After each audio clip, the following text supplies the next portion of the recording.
Let's call a spade a spade.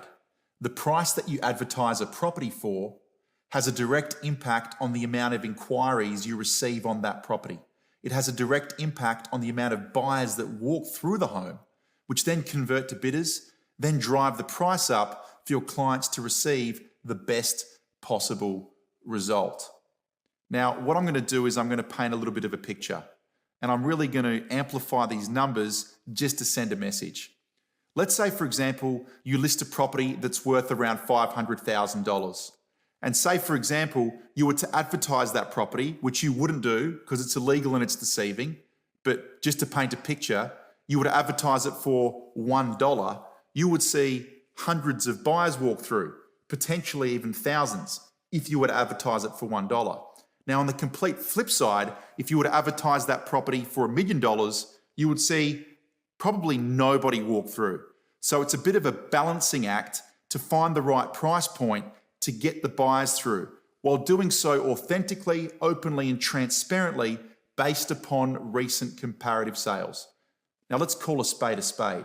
Nobody values a property more than the owner because they've lived there for many years. They've got an emotional connection with the property, priceless family memories. Now, what I'd like to do now is refer to the price impact graph. On the price impact graph, we can notice that the left-hand side represents the amount of groups. The bottom we see week 1, 2, 3, and 4. And generally speaking, we see the most amount of groups walk through in week 1, and then it tapers away. And we see second inspections, maybe third inspections, but less and less people walk through, generally speaking, as the campaign transpires. Now, if a property is marketed and priced accurately, that green line is what we tend to see. If we rush the launch, or if the property is overpriced, for example, the amount of groups that walk through tends to be lower and then drops off. And if we were to have a look at those two parallel campaigns, there tends to be a gap between the amount of people that would walk through that property. What I'd like to do now is talk about a hypothetical situation. I'd like to fast forward and really poke the bruise and talk about the pain points for both you and your vendor by rushing a launch and overpricing the listing. Let's have a look at the true cost of doing that.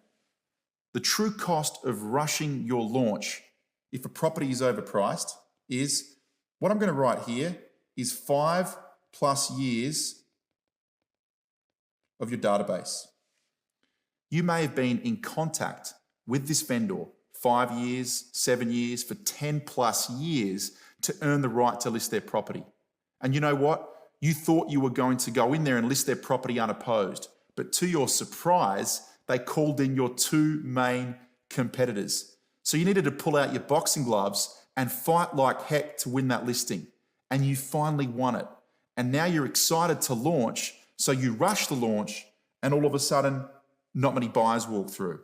Now this here has got the potential to cost you lots of time. The second cost to you and potentially your vendor is, what I'm going to write here is 20+ hours passing. By not putting in the 2 or 3 hours prior to launch, you run the risk of passing that property in and taking an extra 20, 30, 40 hours to close the deal, and often at a reduced price. This here will take up your energy. The third potential cost here is increased days on market.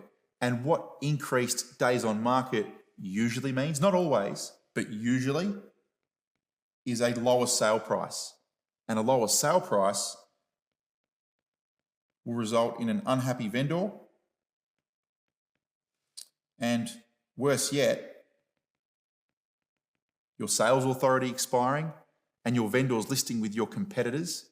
Your competitors sell the property within 7 days and advertise that all over their social media platforms, saying this was listed with my competitor for 3 months and they couldn't sell it, and I took over and sold it within 7 days. But you've done all the hard work.